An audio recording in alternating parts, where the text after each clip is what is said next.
Establishing and launching centers of excellence like this helps us to concentrate all the efforts of society to find solutions. As a company that has the patient's best interest at heart at all times, we decided this was a good initiative. We've got sister clinics in Tygerberg and Groote Schuur and Cape Town, so we are trying to establish at least a national footprint of the disease, so we work together to try and get as much information as possible. Today we also honoured a South African icon, the former Joost van der Westhuizen. And anyone who knows Joost knows that when he's on a mission, he's on a mission. Well, being a professional sportsman your life, you live a false life. Now is my time to give back, and it makes me very humble.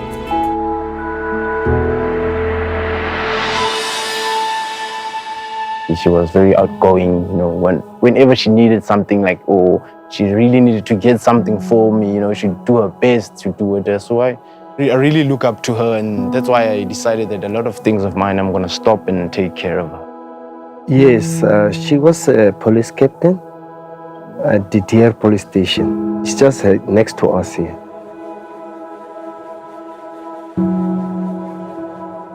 She was starting to be very spastic, very stiff. She started using crutches now to walk around the house or wherever.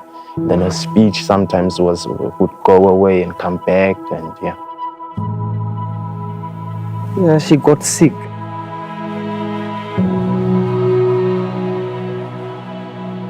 Couldn't know that where we should go. It was very, very frustrating within those months because of, you'd spend so much money, but you'd get no help, and you wouldn't know what's going on. So it was very, very frustrating.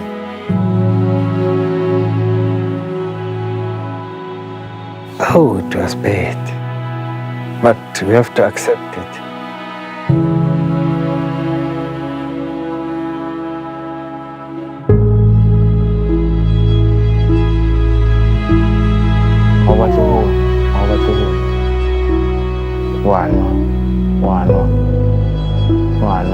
It's very painful to see your mom in this condition, and then I had to stop my life and take care of her. So a lot of things I'm angry about, but I have to move on and take care of mom. Just picture a patient who's coming from an underprivileged area, who's hardly mobile, is coming with 2 family members in a taxi, gets shoved into a taxi, he's got no wheelchair, gets carried like a sack of potatoes into the clinic, and then had to go and see maybe 10 or 12 different healthcare professionals, from an occupational therapist to a speech therapist to a psychologist. Imagine the inconvenience of that. Did a patient like that have any will to carry on? I don't think so. What Joost really cared about was bringing care to people who are unable to get it themselves because of lack of resources.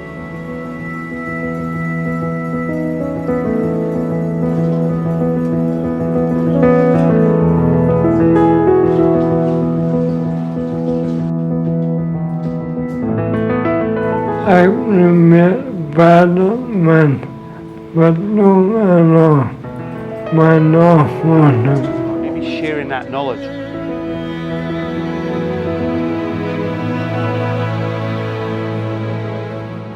We brought in the professor from South Africa to see if we can do a collaboration.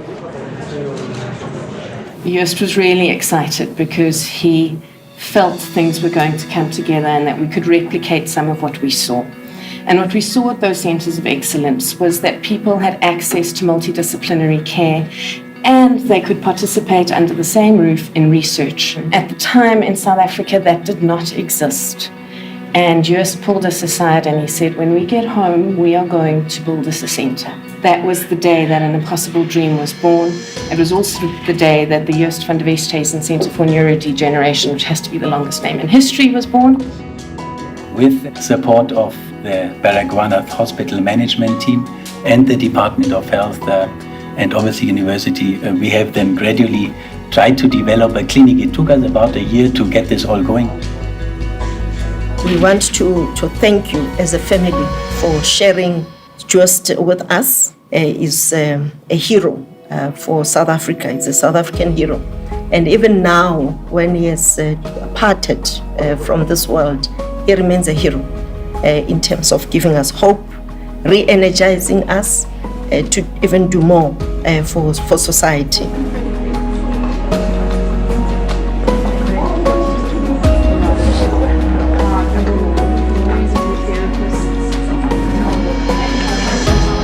We try to minimize the impact of coming to hospital on our patients. You can imagine that somebody with MND would need multiple appointments. They need to see the speech therapist, they need to see the physiotherapist, they need to see the neurologist, up and down, back and forth to the hospital. So the clinic was born out of a need to try and condense all the services that patients need to access and provide them with a kind of one-stop shop.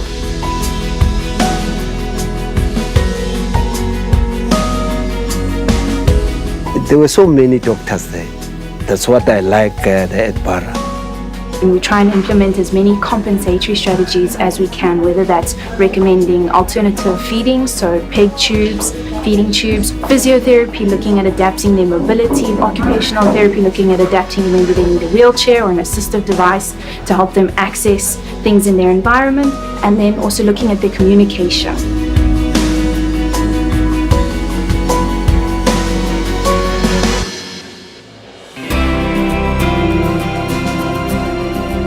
I think today, not only is he known for being an excellent rugby player, good South African ambassador, but he's known for taking a quantum leap in destigmatizing motor neuron disease. 2, 3.